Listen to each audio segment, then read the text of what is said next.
Congress party ने किसी भी स्टेट में बीजेपी को बीट नहीं किया, रीजनल पार्टी ने ही बीट किया। तो कहाँ कांग्रेस में ये मिस्टेक हो गई या कहाँ गलती हो गई कांग्रेस से कि बीजेपी को बीट नहीं कर पा रही? छत्तीसगढ़ में किसने हराया बीजेपी को? पंजाब में बीजेपी अकाली दल को किसने हराया? राजस्थान में किसने हराया? मध्य प्रदेश में किसने हराया था? उसके बाद वो लोग खरीद फरोश करके डरा धमका के अपनी सरकार बना ली। गोवा में सिंगल लार्जेस्ट पार्टी किसकी थी? कर्नाटका में सिंगल लार्जेस्ट पार्टी किसकी बनी थी? अब महाराष्ट्र में हमारी पार्टी के साथ रीजनल पार्टीज़ को और बीजेपी के अलायंस पार्टनर को, शिवसेना को तोड़ के किसने सरकार वहाँ पे बनाई? आप हिमाचल प्रदेश में कल अगर चुनाव होगा, उत्तरांचल में चुनाव होगा, तो कौन हराएंगे बीजेपी को और कौन हराए थे पास्ट में? डीएमके के साथ मिलकर एक बड़ा अलायंस बना के किसने हराया? देखिए, किसी भी पार्टी की हिस्ट्री में, तारीख में उतार चढ़ाव आता है। हम लोग 75 साल में हमारी भी एक हेजेमनी थी, हमारा भी एक डोमिनेशन था। आज कम्युनलिज्म के बिना पे, तासुब के बिना पे पोलराइज करके ये एक पार्टी अपना डोमिनेशन बनाने की कोशिश कर रही है, कुछ हद तक बना भी ली। ऐसा जो है माहौल दुनिया के बहुत सारे कंट्रीज़ में हुआ। आप फ्रांस देख लीजिए, स्पेन देख लीजिए, कनाडा देख लीजिए, यूएस, बहुत सारे साउथ अमेरिकन कंट्रीज़ और यूरोपियन कंट्रीज़ में राइट विंग असर्शन रहा है। मज़हब के नाम पे जो है पार्टियाँ वहाँ पे उभर के आए हैं। उसके बाद उनका एक यरा चला है 5 साल, 10 साल, 15 साल। अब फिर फुल सर्कल होके फिर वहाँ पे लिबरल, प्रोग्रेसिव, सेकुलर पार्टीज जीत के आए। कांग्रेस हमेशा से माइनॉरिटीज़ के हक में बात करती है, दलित के हक में बात करती है, मगर बैरिस्टर असदुद्दीन ओवैसी और मजलिस के दावे ये हैं कि माइनॉरिटीज़ इशू पर बात करने वाली सिर्फ मजलिस इत्तेहादुल मुस्लिमीन है। जैसे कि मस्जिदों का, मदरसों का और माइनॉरिटीज़ का अगर हिफाजत की बात आती है तो कांग्रेस हमेशा से खामोश नजर आती है। वहीं पर असदुद्दीन ओवैसी उन इश्यूज़ को रेस करते हैं। तो क्या कहना चाहिए? देखिए, कांग्रेस सिर्फ माइनॉरिटीज़ का नहीं, हर मज़हब के प्रोटेक्शन के बारे में बात करती है, हर ज़ुबान के प्रोटेक्शन के बारे में बात करती है, हर मदरसा, मंदिर, मस्जिद, चर्च और गुरुद्वारा के प्रोटेक्शन के बारे में बात करती है। अगर हमारे हिंदुस्तान में कई बिल्स अगर पास हुए हैं इन तमाम चीज़ों के प्रोटेक्शन की वजह से, वह प्रोटेक्शन करने के लिए, ये सिर्फ और सिर्फ कांग्रेस पार्टी की वजह से। आज वक्फ एक्ट पास हुआ है और 2-3 टाइम अमेंडमेंट हुआ है, तो सिर्फ और सिर्फ कांग्रेस की वजह से। ये सीधा सीधा कांग्रेस उस ज़माने में कह सकती थी, हम लोग को इस चीज़ से कोई लेना देना नहीं, ये सभी प्रॉपर्टीज़ जो है या तो सरकार ले लेगी या नहीं तो दूसरे लोग वहाँ जाके जो बस गए उनको दे देंगे। लेकिन पंजाब जैसी जगह भी जहाँ पे माइनॉरिटीज़ बहुत कम है, वैसी भी जगह जो है मस्जिदों को, मदरसों को प्रोटेक्ट करने का काम कांग्रेस की है। आप बता रहे हैं कांग्रेस वर्सेस बीजेपी ये चुनाव चल रहे हैं, कांग्रेस की लड़ाई बीजेपी के साथ है, तो फिर बार बार लगातार आपके प्रचार में, आपके बड़े बड़े नेताओं में एमआईएम का नाम क्यों लिया जा रहा है सर? एमआईएम का नाम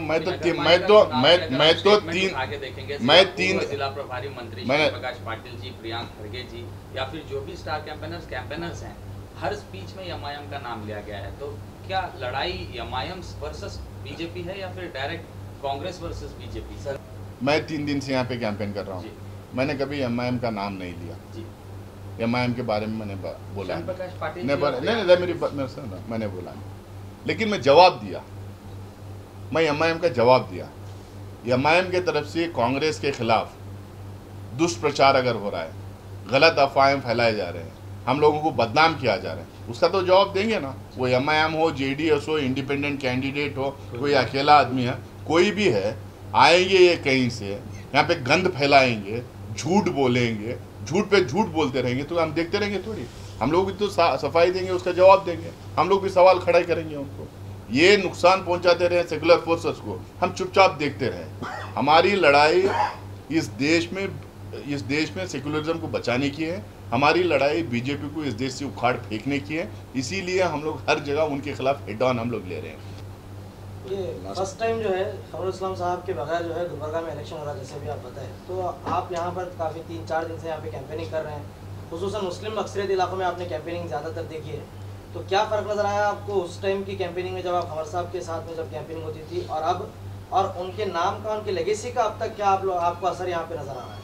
देखिए, गुलबर्गा की आवाम, चाहे वो हिंदू हो, मुसलमान हो, किसी भी मज़हब के हों, खमरुल इस्लाम साहब के काम को उन्होंने सराहाया है, उनको उन्होंने लगातार वोट दिया है, उनको उनका अपना लीडर वो मानते हैं। हर जगह जहाँ जाते हैं हम लोग खमर साहब का नाम लेते हैं तो बड़ी इज्जत से लोग आके मिलते हैं, उनको याद करते हैं और उनके हमारे से पहले वो खुद ही बोलते हैं कि खमर साहब की अहलिया यहाँ पे आके वोट पूछ रही हैं। खमर साहब कांग्रेस पार्टी में थे, कांग्रेस के लिए काम करते थे, तो हम लोग पूरी तरह से कांग्रेस को वोट देंगे करके। और मुझे लगता है कि जितना उनका काम रहा 20, 30, 40 साल यहाँ पे जिस तरह से उन्होंने मेहनत की है, ये काबिल तारीफ़ है और एक मिसाली काम है।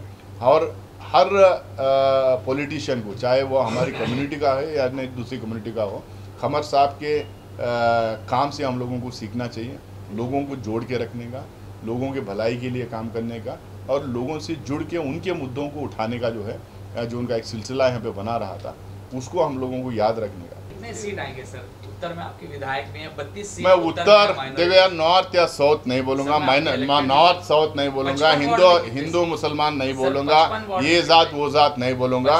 कांग्रेस के जो हैं करीब 35, कांग्रेस के 35 और 40 के बीच में हमारे जीतेंगे। 55 पे हर वार्ड में कांग्रेस वर्सेस लड़ाई है, कहीं कांग्रेस वर्सेस बीजेपी है, कहीं थोड़ा बहुत एक दो जगह जनता दल है, एक दो जगह इंडिपेंडेंट्स है, लेकिन हर जगह लड़ाई कांग्रेस वर्सेस है। लेकिन टक्कर मेयर के लिए जो टक्कर होगी कांग्रेस और बीजेपी की वो होगी। लेकिन मुझे लग रहा है कि इस बार बहुत आसानी से कांग्रेस इख्तिदार में आएगी, हमारा मेयर और डिप्टी मेयर बनेगा।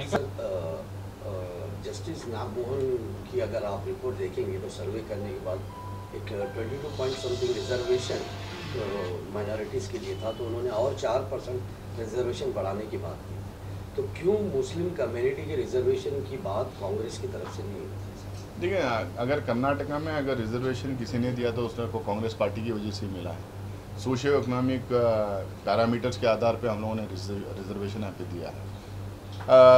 हम लोगों को अलग अलग स्टेट्स में जो है स्टडी करा के, अभी जो OBC बिल जो पास हुई है उसमें भी हम लोगों ने स्टेट्स को अधिकार दिया, मतलब सेंट्रल गवर्नमेंट की तरफ से आया था, सुप्रीम कोर्ट से डायरेक्शन आया था उसमें कि सोशल बैकवर्डनेस और इकोनॉमिक बैकवर्डनेस के आधार पर आप रिजर्वेशन दे सकते हैं। अब वापस सुप्रीम कोर्ट के डायरेक्शन पे पार्लियामेंट क्या की है, उसको स्टेट्स को अधिकार दिए है कि आप लोग कुछ कास्ट को आप उसमें इंक्लूड कर सकते हैं, कम्युनिटीज़ को नहीं इंक्लूड कर सकते। अब वो अलग अलग स्टेट्स में सर्वे होगा, सेंसस होगा, उसमें जो रिपोर्ट्स आएगा हम स्टेट वाइज जो है उसको रिजर्वेशन लिस्ट में लाने की हम लोग कोशिश करेंगे। ये जो लोग जो ये डिबेट करते हैं कि हम रिजर्वेशन नहीं करा रहे हैं, वो जिनका साथ दे रहे हैं उनके मैनिफेस्टो में है TRS के कि रिजर्वेशन देना है। रिजर्वेशन वहाँ पे दिए, पहले वो अपने स्टेट में रिजर्वेशन दिला दें मुसलमानों को, बाकी का कांग्रेस के बारे में वो बात करें। सर, माइनॉरिटी एक कांग्रेस का बैकबोन, एक माइनॉरिटी कह सकते हैं कि माइनॉरिटी का सपोर्ट कांग्रेस को हमेशा से 100% रहा है। तो अगर सच्चा कमेटी की रिपोर्ट अगर आप देखेंगे तो कि भाई माइनॉरिटी को जहाँ भी ज़रूरत पड़ती है उन्हें स्कीम देना चाहिए, उन्हें लोन देने चाहिए और जो यतीम बच्चे उन्हें एजुकेशन वगैरह देना चाहिए। बट गुलबर्गा शहर में माइनॉरिटी की फैसिलिटीज़ को लेकर कांग्रेस को नाकामयाब बताया गया सर, क्योंकि हम लोगों के पास कई ऐसे कंप्लेंट्स आते हैं माइनॉरिटी को लेकर कि कांग्रेस को फीडबैक नहीं देती कि माइनॉरिटी के लिए कई सारे ऐसे लड़के हैं। देखिए सर, एजुकेशन को देखा गया तो कोविड के कारण कई ऐसे लड़के हैं जिनके माँ बाप अब इस दुनिया में नहीं है, तो अब उनके लिए एजुकेशन के लिए उनको सपोर्ट करने वाला कोई नहीं। देखिए, आप लोग को एक चीज़ समझना चाहिए, जितना भी माइनॉरिटीज़ को इस देश में प्रोटेक्शन दिया गया कॉन्स्टिट्यूशन के तहत, वो सिर्फ और सिर्फ कांग्रेस की देन है। आज़ादी के बाद में एक मुल्क जो है मज़हब के नाम पे अपना मुल्क बना लेता है, दूसरा मुल्क सेकुलरिज्म के नाम पे अपना मुल्क को खड़ा करने का और उसको बिल्डअप करने की कोशिश करता है। वो किसकी देन है? सेकुलर कॉन्स्टिट्यूशन किसने दिया? आज सच्चर कमेटी का रिपोर्ट लेके इन टोटो एक्सेप्ट किए। किसने एक्सेप्ट किया? वो UPA गवर्नमेंट ने एक्सेप्ट किया। उसके बाद में मेजॉरिटी ऑफ द स्कीम्स उसमें MSDP, multi sectoral development program, ये किसने इम्प्लीमेंट कराया? ये वहीं उसी स्टेट्स में इम्प्लीमेंट हुआ जहाँ कांग्रेस जो है सरकार में थी। यहाँ पे 800 करोड़ रुपए सिद्धरामैया साहब की सरकार में हम लोगों ने दिया है। सबसे ज़्यादा स्कॉलरशिप को किसी सरकार ने अगर पैसे दिए तो वो UPA दिए हैं। उसके बाद में स्टेट गवर्नमेंट्स में अलग जो स्कॉलरशिप दिया गया वो कांग्रेस की सरकारों ने दिया। सिद्धरामैया साहब के टाइम पे जो स्कॉलरशिप दिया जाता था, उसका जो है 25% भी अब बीजेपी की गवर्नमेंट नहीं दे रही, लगातार कट कर लेके जा रही है। बजट उठा के आप देख लीजिए। गुलबर्गा के लिए सेपरेट कोई स्कॉलरशिप का प्रोग्राम नहीं हो सकता, क्योंकि स्टेट गवर्नमेंट करती है, पूरे स्टेट के लिए होता है। और गुलबर्गा में स्पेसिफिकली कोई एंटी माइनॉरिटी कोई काम हुआ है, वहाँ पे अगर हम लोग पहल नहीं किए तो आप मुझे बताइए, मैं उसको जवाब दूंगा। अब खमरुल इस्लाम साहब की क़ियादत में यहाँ पे मुझे लगता है कि सबसे ज़्यादा अगर माइनॉरिटीज़ कहीं प्रोटेक्टेड थे और सबसे ज़्यादा अगर माइनॉरिटीज़ के लिए कहीं काम हुआ है, सबसे ज़्यादा अगर माइनॉरिटी के इंस्टीट्यूशंस कहीं खड़े हुए हैं तो गुलबर्गा में है। अब कांग्रेस पार्टी सिर्फ माइनॉरिटीज़ के लिए नहीं, सबके लिए भी काम करती है। स्पोक्स पर्सन और चीफ विप जनाब नासिर हुसैन साहब का हम तहे दिल से शुक्रिया अदा करते हैं, और यहाँ का तमाम सोशल मीडिया, प्रिंट मीडिया, आज हम खुशनसीब हैं जो नेशनल इंटरनेशनल स्पोक्स पर्सन आज हमारे बीच में हैं। हम सबका, आपका और मीडिया का शुक्रिया अदा करते हैं।